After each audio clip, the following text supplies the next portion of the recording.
Caroline Sury et je suis dessinatrice. Je viens de Laval en fait, où j'ai rapidement été intéressée par tout ce qui concernait l'art brut. Par exemple, Gaston Chessac, des gens qui étaient dans la région, il y avait évidemment le douanier Rousseau, Alfred Jarry et tous ces personnages qui m'ont fait découvrir Jean Dubuffet.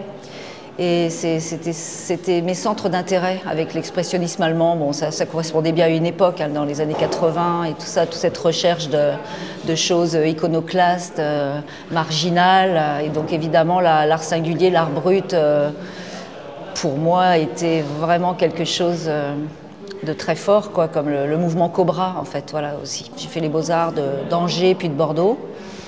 Et sans vraiment me sentir complètement intégrée dans ce milieu. Et je suis sortie de là, j'ai commencé à dessiner.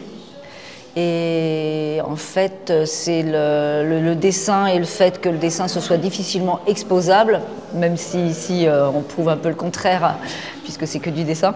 Mais à l'époque, c'était pas évident d'exposer du dessin, donc j'ai commencé à faire de l'édition.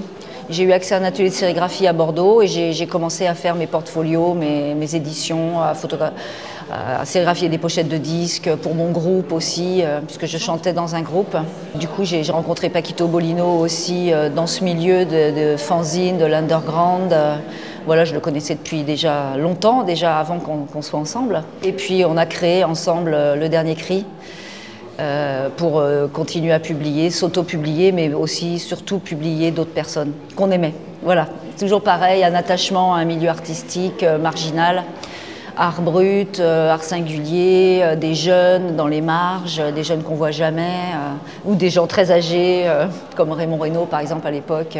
Nous sommes partis, après, on a retrouvé cet atelier à la Friche de la Belle de Mai, et on est parti, on a déménagé en 95 de Paris. Et Marseille, à l'époque, c'était un endroit émergent avec la Friche de la Belle de Mai où ils cherchaient justement des artistes comme nous, auteurs, producteurs, distributeurs. On a pu vraiment mettre tout ce projet en place.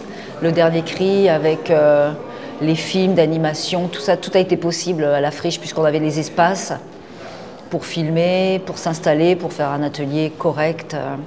En parallèle, j'ai toujours continué à produire mes livres, à faire des expositions et à faire mes bandes dessinées après. Voilà, j'arrachais du temps au Dernier Cri pour pouvoir dessiner. C'est pas vraiment facile parce que j'étais tellement investie dans cette maison d'édition que avec Paquito, on y passait tout notre temps, hein, les week-ends, les vacances, il y avait zéro moment de latence, on va dire. Mais moi, je l'ai pris, en fait. Je l'ai pris parce que je suis une artiste et que je ne suis pas qu'une maison de production, qu'un éditeur. Et moi, j'ai vraiment besoin, évidemment, de dessiner pour survivre. Alors, moi, je suis toujours proche du dessin. Donc, ma technique, c'est l'encre, la plume, l'encre. C'est très simple, hein, l'encre de Chine. Plume, papier, voilà, c'est vraiment le papier, c'est vraiment mon amour, quoi. J'ai vraiment quelque chose avec le papier, il y a une manière de le toucher, et ça c'est vraiment typique. Enfin, je vois quand on bosse avec des gens à l'atelier, c'est vrai qu'il y a cette manière de toucher le papier, on l'a ou on l'a pas, quoi. Il y a des gens qui cassent directement le papier dès qu'ils le touchent. Il y a cette matière que j'adore, et c'est pour ça que j'adore travailler avec le livre. Le papier découpé maintenant, évidemment, depuis 2008 où j'ai vraiment développé cette technique de papier découpé. Et puis il y a le livre avec lequel on peut montrer son travail à plein de gens. Ça circule, le livre, voilà. C'est ça qui est magique avec ce livre qui va continuer, j'espère, à circuler. Évidemment, il y a les images, Internet et tout, mais d'avoir entre les mains un livre, c'est quand même important.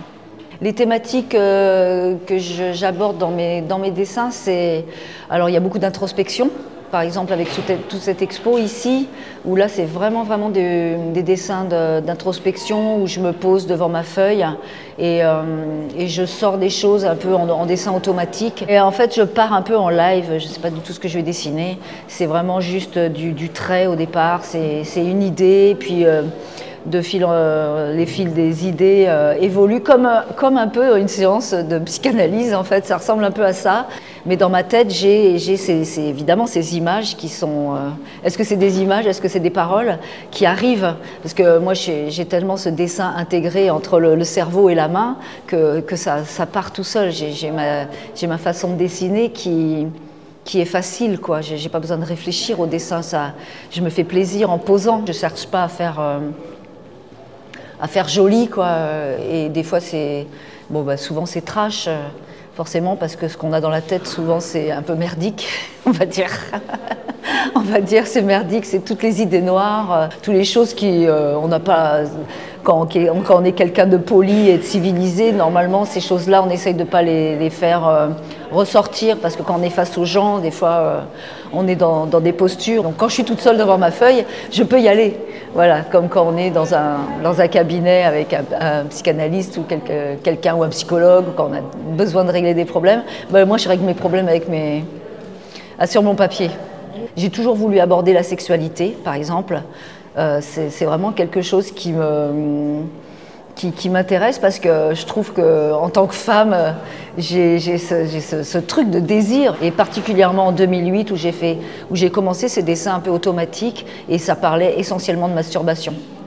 Presque de solitude et de ce désir qui est toujours là et comment canaliser, et je l'ai effectivement complètement extrapolé avec des choses totalement de nouveau farfelues et autour du sexe féminin et de mon sexe, on va dire.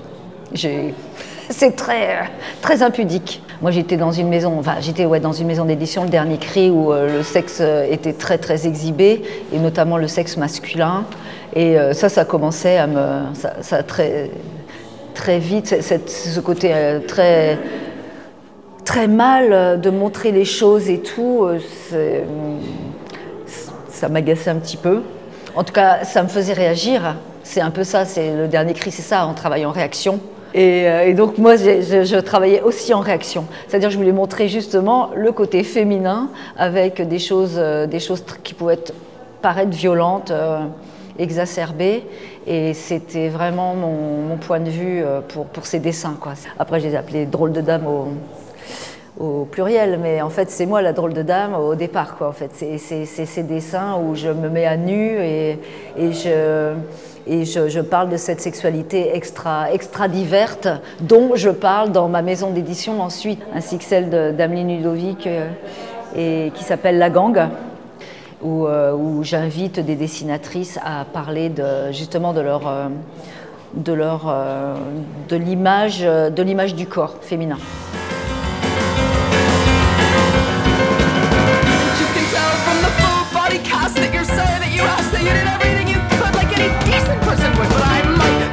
So don't touch, don't believe that you're immune to gravity and stuff. Don't get me wet because the bandages will all come off. You can tell from the smell at the state that the current state is critical. What is the little things, for instance? The time it takes to break it, she could make up 10 excuses. Excuse her for the day, it's just the way the medication makes her.